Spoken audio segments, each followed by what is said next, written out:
Hello everyone, my name is Matthew Shakespeare. I'm 19 years old and I very recently underwent my own spiritual awakening and transformation. Um, I owe a lot of that to the Spirit Science channel, who provided a great resource for all sorts of very interesting topics, which I then further explored and found out they very much resonated with me.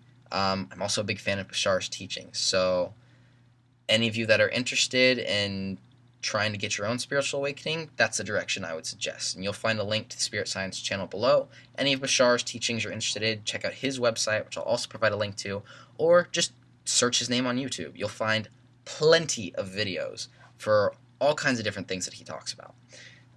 So thank you to both of them. And that being said, what I'm doing here is I wanted to try out sharing my own personal philosophy and my own perspectives on a various number of topics. And this first video is a trial to see what kind of reaction I get, and then depending on that, I may continue, I may stop, it may just become a once in a while thing. I don't know yet.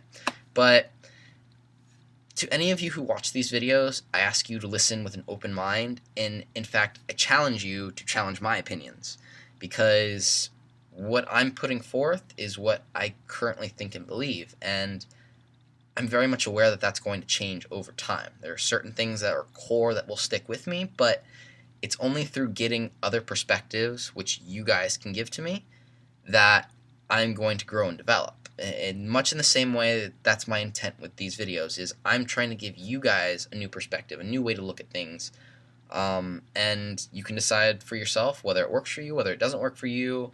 It may solidify your own ideals, and you may absolutely tear mine to shreds, which I invite, because it's only through seeing it through other people's eyes am I going to further grow. So to any who comment and provide their perspective in a respectful way, I thank you in advance. To any who are trolling the page, you're going to do it anyways, but I will be ignoring your comments, so don't worry about hurting my feelings or anything. That being said, I want to start off the topic that's very important to me. A number of years ago, I heard one of my friends use the term, and it's stuck with me ever since. It's a concept that I now call radical honesty. And all it is, as the name suggests, is honesty to an extreme. That's radical. Um, in my experience, when you stand purely in the realm of truth, not only do a number of personal issues just disappear, but how others perceive you changes as well. In fact, this concept of radical honesty, I've found, is an amazing form of charisma. People respond extremely well to it. They love it, in fact, and they in turn open up and do the same. And I enjoy it very much. So let's look a bit closer about what exactly I mean with this, though. So imagine you have two selves, not two, not four. Imagine you have two selves. There's the inner you, which is your core essence. It's your emotions, how you feel, the unconscious mind, so to speak. And then you have the outer you, which is the conscious mind, the part of you that's making the conscious judgments to do whatever. And the two of them are very, very important. When the two of them are working in harmony, you will have a complete understanding about how you feel about certain things, and then you will also, in turn, react to them as you truly feel that you should.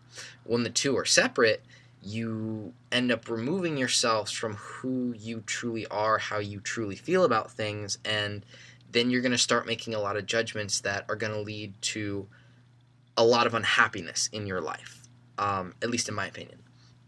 So when you have these two selves, when they're working out of sync, the outer you is looking around and going, wow, things are chaotic out here, everything's absolutely bonkers, and there's a lot of stuff out here I need to be afraid of. So since the inner you is very, very precious, as it should be, the outer you takes it upon itself to be the protector. and in turn will start building walls around the inner self in order to protect it from the outside world. Um, the problem with this is that it's a fight from two different sides, and I'll go into that a bit more later. Um, but some people, they build these walls as steel domes that they then layer over each other, so then it becomes absolutely impenetrable. Others build up stone walls that they can easily climb over if they need to. Some build houses around their inner selves with a couple windows and maybe a door. A lot of different ways that people do it, and as many people as there are as many people, or as many ways that people do it. So it's going to be some variation. But in building those walls, I see people expending energy in three different ways. The first is in the initial building of the walls, which typically doesn't take too much effort. It does require a bit of work and figuring out exactly how you're going to do it, but it gets done, and it usually is more of a reactionary thing, so it doesn't seem like as big a deal. The second is in maintenance, which is where a lot of people's energy go with these walls. Remember how I said it's battle from two different sides? The outer you is playing construction worker, constantly going around maintaining the walls, because as all of you I'm sure know, the outside world is constantly trying to get in and get at you. So now you're putting up a front to protect from the outside world. But the problem is, while the outer you is in the middle of doing that, the inner you is trapped inside and not too happy about it either. Walls both protect and trap. When you build that shelter around yourself, you may keep things from getting in, but you also prevent your true self from getting out. And that's what creates the disconnect between the inner and outer you. And when the two of them are out of sync, remember I said it causes problems. So the inner you is actually very, very strong and is just as capable as tapping into your energy as the outer you is. So the inner you taps into your energy and starts trying to tear down through these walls, trying to get at the outer you, and lets you know that it's still in there. You don't need to protect it. It can handle it. So the inner you will do everything it can to tear down those walls. And if you don't believe me, you see it in a lot of different ways, but the best example I can give is in subconscious repressed emotions. People who don't address their true feelings, don't address these fears, these anxieties, these various sort of other negative emotions that they don't address, and they just shove to the back of their head, and it builds. It gets bottled, it gets stored away, however you want to describe it, but it builds. And when you get in the habit of doing that, typically things start compounding over each other, and then it grows even faster. And it can result in a lot of big explosive reactions, people making one very, very poor choice, and causes this whole big problem, or a number of other ways it manifests itself. But that's typically the path that I've seen that it goes. So that's the second energy that you're going to expend. The third is in the eventual tearing down of those walls. Unless you live a completely solitary existence, there will be some point in time where you will tear down those walls. Most often it's going to be in some kind of new relationship with somebody else.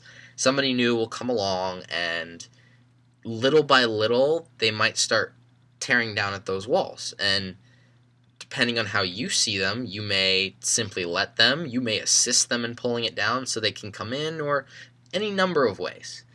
But the problem is, with the walls still in place, if anything happens when you have company within the walls, it becomes a very instinctive reaction that if anything happens, you immediately push the person out and spring the wall right back up. And then you start going back into the start of the cycle, which you've just now built the wall, you're going to take up with the maintenance, and now you have to tear it down again. And it becomes this perpetual cycle for a lot of different people that I've seen. So those are the 3 ways you're going to end up expending energy. My personal way of approaching it is tearing down all the walls. I first had to tear down the walls for myself. I did, when I initially did this, I did keep a few layers on the outside to keep myself safe, but I tore down every wall that was between the outer self and the inner self. So then it was only a protection for the outer self. And when I found the 2 of them working in tandem, I was able to address a lot of personal issues that I had growing up, and I was able to diminish a lot of what those things were. Because when I could actually sit down and analyze what exactly it was I was feeling, how I truly felt about it, and then accepted that for me, then the 2 began to harmonize more and more. And then I noticed I suddenly had this great boost of energy, that I had this confidence that what were once problems really weren't. Because when you look at them from a different perspective and you see and accept how you simply truly feel about them, then it really doesn't bother you. It's just accepting it as the reaction. That is how you relate to that particular subject. I can give an example. Eating is a great example. There are certain foods that you like the taste of and then you don't like the taste of. Doesn't necessarily mean the food is bad. It can, but doesn't necessarily mean that the food is bad. It just means you don't like it or you do like it. And that becomes your personal relation to that situation. That becomes your personal perspective. And when you start approaching everything in your life with that attitude, you don't need the walls anymore, because now all of a sudden you have this identity of who you are, and you fully understand how it is you react to things, and you can more appropriately go about your life in that way. And then when you don't have to fear how you're going to handle these big chaotic situations, you in turn will open up to others, and you won't be fearful of anybody hurting you, because somebody's only going to hurt you as much as you allow them to. But again, another topic for another day. But that's my take on it. And my advice, just get more in tune with how you feel about things. For example, if you think I'm spouting nonsense, that's your opinion. If that is how you truly feel about it, then by all means, stick with it and continue with whatever perspective that you currently have.